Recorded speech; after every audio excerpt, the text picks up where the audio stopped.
Hello and welcome to Sega News Bits Live. I'm Barry, and it's been a while. But yeah, as you can see, I'm moving out. This is going to be the last, I think the last any Sega Bits video produced here. So it's bittersweet. But you can see the shelves are cleared off, the walls are almost clear. But enough of that. Let's talk about the Sega news that's been happening because, you know what, the last time that I did one of these was actually just before, let me see, it was actually the day of the Sonic Origins Plus release. Or I should say not release, but the reveal. So as you can see here, the last episode I did was March 23rd. Look at me. I was trying to do like an RGT 85 reference there. If you don't follow us on our Discord, you should definitely jump over there. It's very active. There's actually sometimes little leaks that drop in there. I mean, no government documents, so don't come at me, Joe Biden. But yeah, you know, we get some fun little people dropping some cool content, and you know, great discussions, things like that. But we talk about our GT 85 a lot just because we think he makes funny faces. And that's about it. I mean, I just think he makes funny faces. I don't even watch his videos. I'm sure he doesn't watch mine, but I just wanted to, you know, pay my respects to the king over there. But yeah, so I did that video, and then later that day, Sega drops the announcement trailer. And I'm not going to get into it because it's a month old. We are actually very close to the release of Sonic Origins Plus, but what they leaked was pretty much what we were getting, you know. So it looks cool. I think the best part is that each region is getting its own special reversible cover art. So if you live in Europe, you're going to get one that's going to emulate the Mega Drive over there. If you live in Japan, you're going to get the Mega Drive art over there. And then if you live in America, you're going to get the Genesis art. And what's really awesome is it's almost one-to-one in terms of design style and size and packaging as Sonic Mania Plus. So this is going to go really nicely on your bookshelf side by side with Sonic Mania Plus. So if you pick that up, definitely pick this up. I just think it's a really awesome way that they give you an art book, they give you the game, they give you a slipcover, and I think it's going to be, $40, which is a $10 jump from Sonic Mania Plus. But I think people need to remember that Sonic Mania Plus also released a physical box that had a digital download card for like a little under $100, if you remember that, the statue and everything. So I think they kind of were doing the math in their heads, and they're like, we already asked people to drop close to $100 on no physical copy, and then here we are coming out at them asking them to drop more money. Plus, there's been kind of this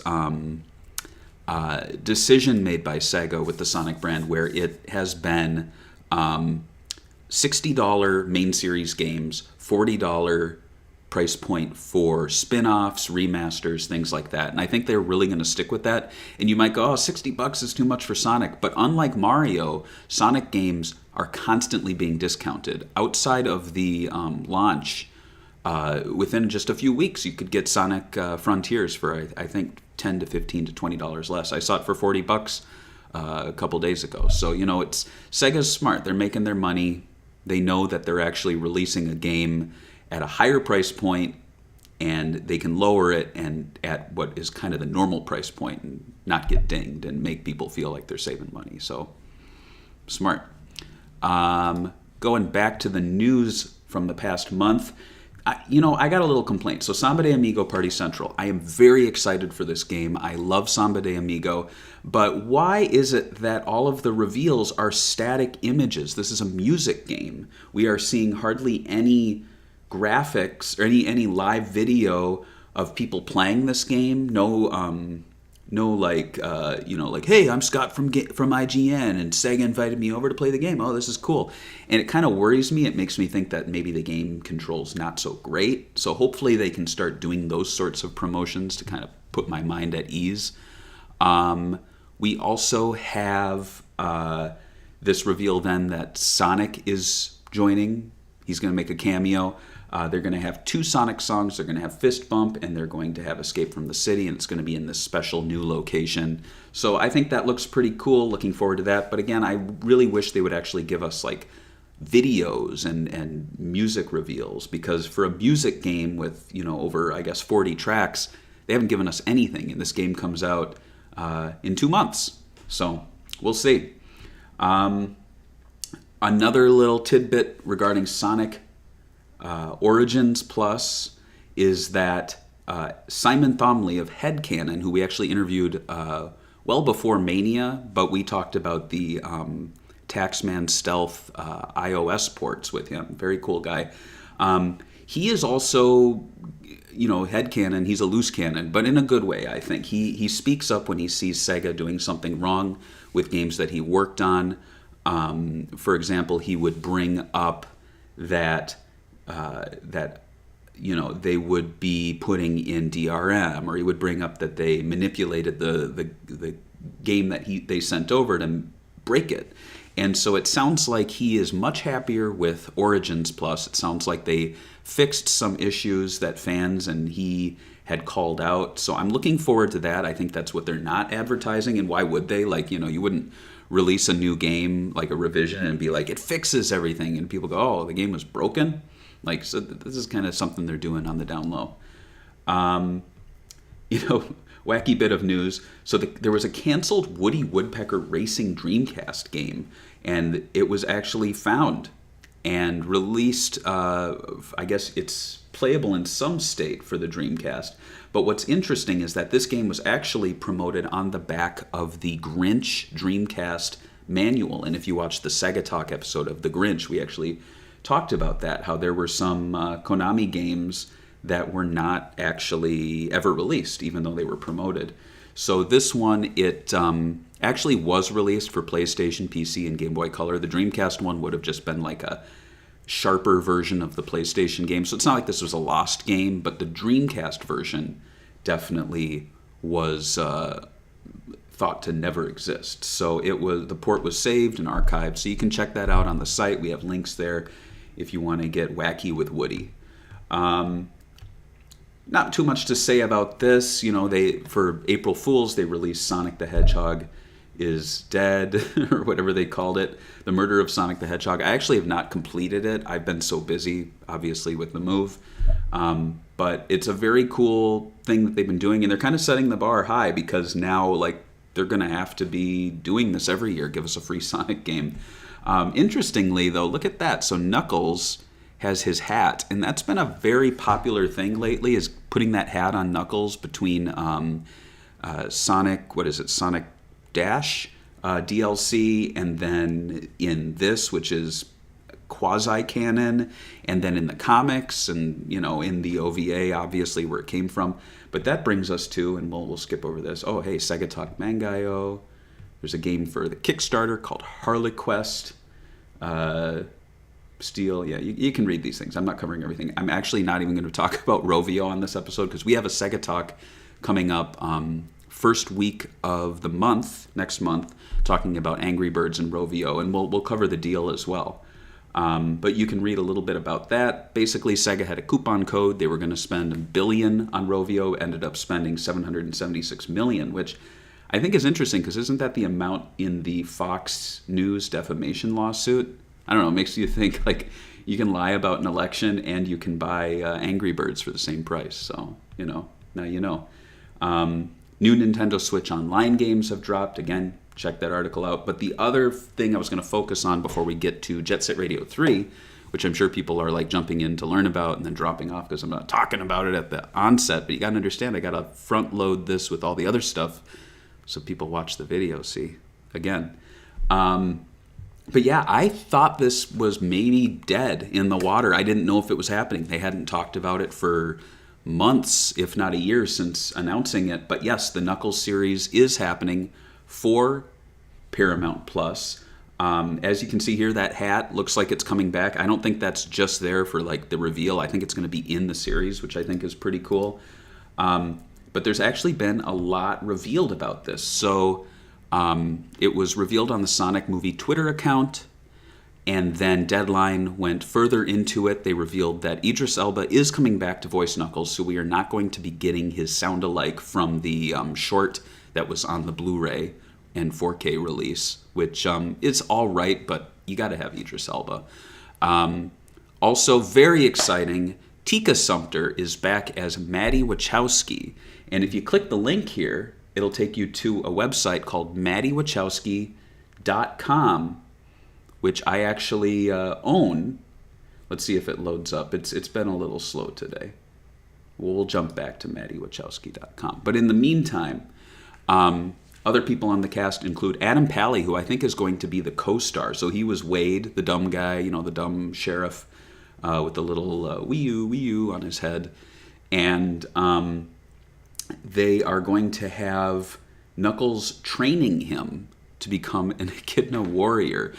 So this, as they say here, it's a hilarious action-packed journey of self-discovery as he agrees to train Wade as his protege to teach him the ways of the Echidna warrior. And I'm guessing it's going to tie into how in Sonic 2 Wade just was a total wuss and, bowed down to Agent Stone and Robotnik. So they're going to explore that. But I'm very excited that Maddie's back. Maddie is backy.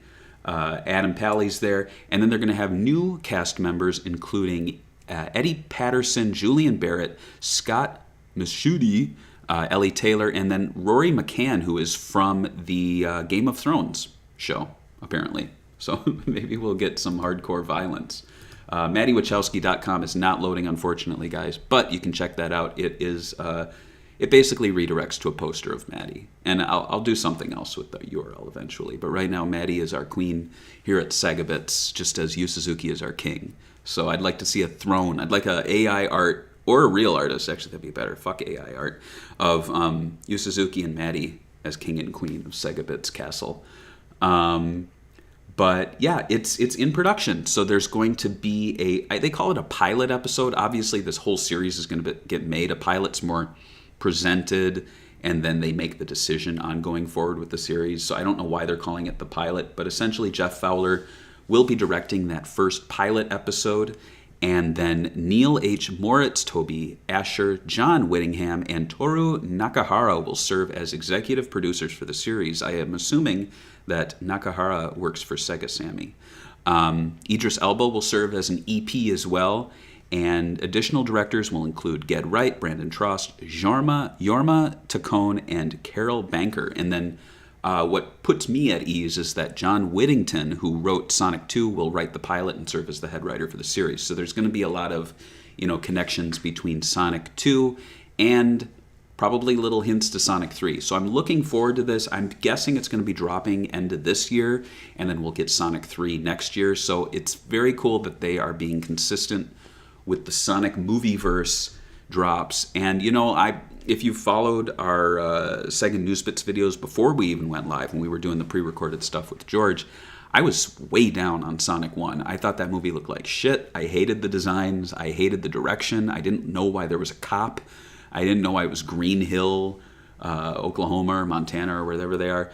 And then I made a complete 180, and I love Sonic 2. It's one of my favorite Sonic things. Like Sonic 2, the game, is my favorite, and then the movie, I love the movie. I've seen it, I think, 3 or 4 times in theaters between a re-release recently and the original run, and it's just a fun movie. So I'm looking forward to the Knuckles series a lot. I'm hoping that it's going to have a lot of fan service, and I think it will because there's that hat there. So good stuff. All right, should we get to Jet Set Radio 3 leak talk? So we did not news this on the site. I didn't, just because we have a good relationship with Sega, and sometimes they get a little grumpy when we post on our website like real leaks. Back in the day, actually, Aaron Weber would DM us and say, "Hey guys, really cool that you found that. Could you take it down?" And we would, because he was a nice guy. But later on, they got a little more grumpy, and they would just be like, "You posted low-res images that we sent you. Please." No, don't even say please. They're just like, "Delete those now." And I'm like, well, don't send us low-res images. And they've since not sent low-res images. At least they send images in high-res. But yeah, the grumpy Sega. Grumpy. But what happened is there was I believe this was from an investors event, stream, something like that. And this was a year or two ago.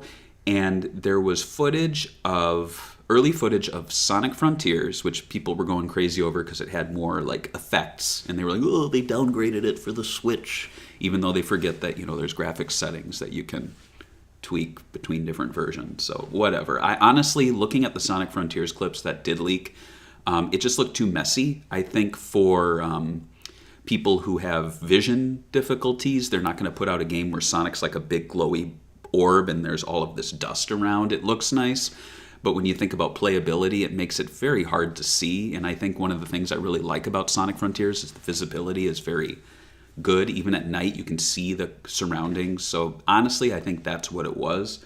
There was also I believe, Persona 3 leak, and I'm not big into the Persona games. I don't know why it's a shock that they're doing, like, people go, oh, they're going to be remastering it. Don't they remaster, like, every Persona game? So, if you're excited for that, awesome. But for me, I didn't get the excitement. What did get me excited is there was a leaked footage of Jet Set Radio. And I'm calling it Jet Set Radio 3 because it does not look like a remaster or a remake. So let's take a quick peek at that clip.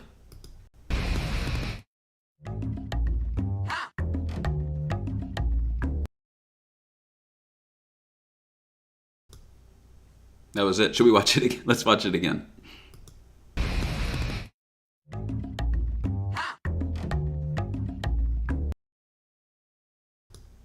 So yeah, not too much to see there, but it does give you beat in an environment, dancing with the cop cars, some reused assets like the Jet Set Radio logo. Obviously, if they made a new game, it would have a different logo. But this stems from a leak from last year where Sega was said to be working on a free to play online, I'm assuming console, home computer game.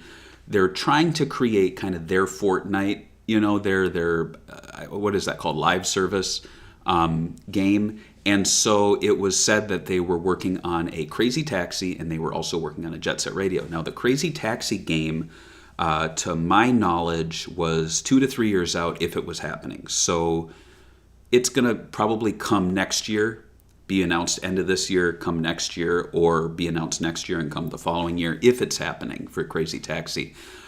Jet Set Radio, meanwhile, is an unknown. From what we've seen, and I'll share some leaks pretty soon, Jet Set Radio, it's strange because it seems like Crazy Taxi is more assured and is further along, but we've not seen any of it, whereas Jet Set Radio seems to be unknown if it has been approved. It's unknown if it is further along the Crazy Taxi unit. We've seen more of it. And I think that's because when fans take these surveys where they sign NDAs telling them not to leak this stuff, they get excited seeing Jet Set Radio and they jump in and they leak it. So here's what was sent to us last year. I blurred it a bit so you can't see the numbers. You can see one of these on Twitter from a different person who took the survey. It's one of the images, unobscured. You can see the numbers, but these little numbers, Sega and their PR company and everyone can track. So if you leaked this, where is it? There. Oh, shit. I can't do it. It's over there. Shit, it's over there. There we go.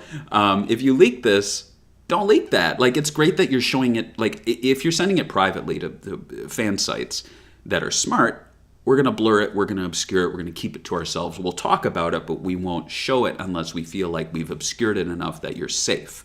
However, if you are putting it out there to just about anyone, it's going to get leaked and you're going to get in trouble. So I'm hoping it's cool that I share this now. I blurred it a bit. I can't see the numbers. I don't know. Can you, Sega corporate?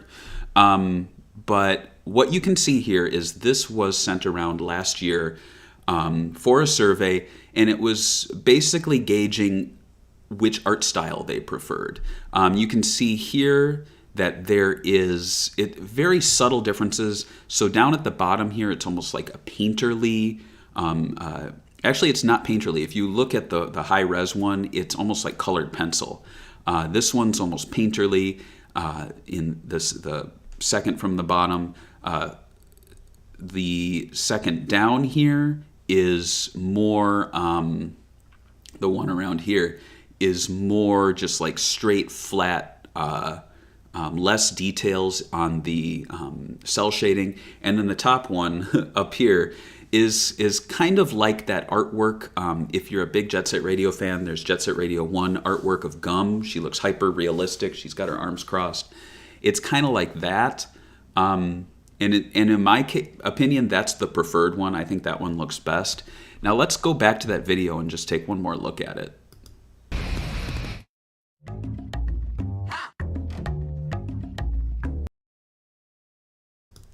So as you can see there, it is pretty close to, I guess, the bottom two ones. Maybe this one or this one. I think it looks good, but again, this is just kind of a very early example. It's the same kind of environment. It's just one character. The beat design is a little different, a little unique. Now, Jet Set Radio's character designer, who, damn, I'm blanking right now, for a guy who acts like he's the Jet Set Radio,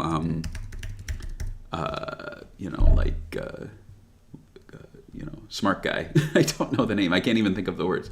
But yeah, the Jet Set Radio character designer left Sega and then returned, interestingly. So they returned, I think, in 2020, and this started to leak around 2021. So it makes me wonder if this is what they are working on. It makes me think that those are actually official designs, and by official I mean like a legitimate original character designer worked on this as opposed to some third party coming in and pitching this to Sega. I don't think that's what this is. I think this is a concept that's being worked internally by Sega staff who worked on the original two games. And in my opinion, that makes it a legit Jet Set Radio.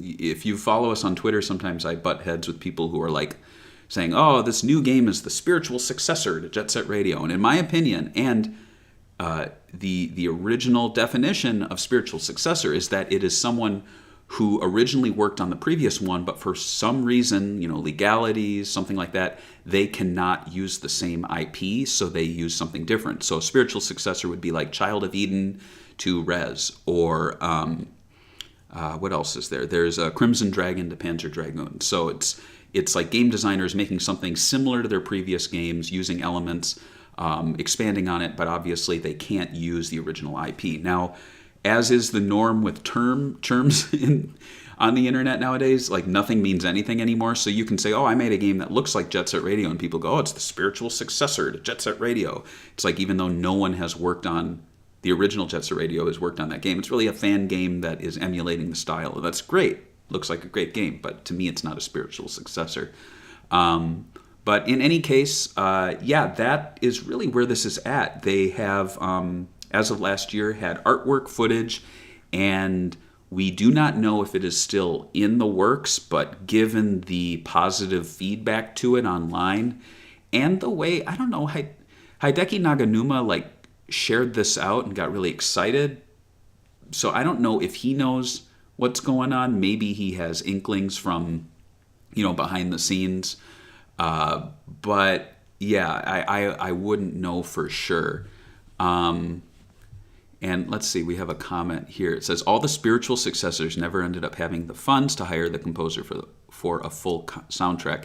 Yeah, there has been some people arguing that because Hideki Naganuma is working on Bomb Rush Cyberpunk, that it is no longer a spiritual successor. I would argue against that. I would say that, Hideki Naganuma, sure, he made the music for the games. He was a great influence on that.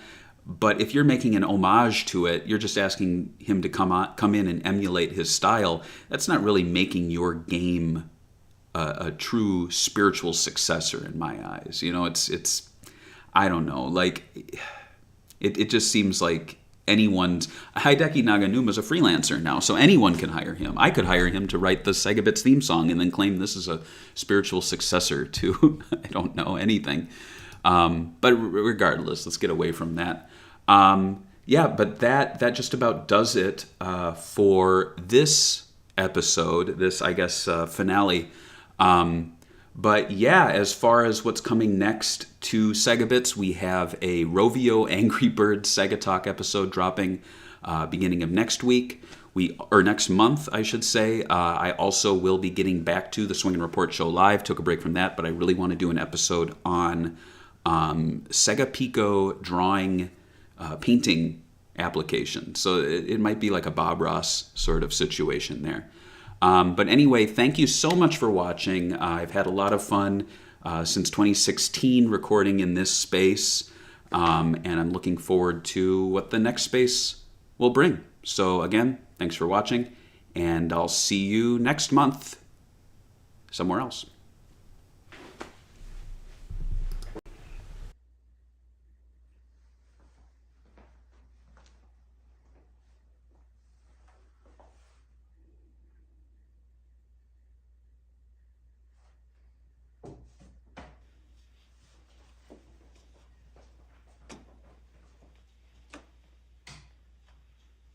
Hey, who turned out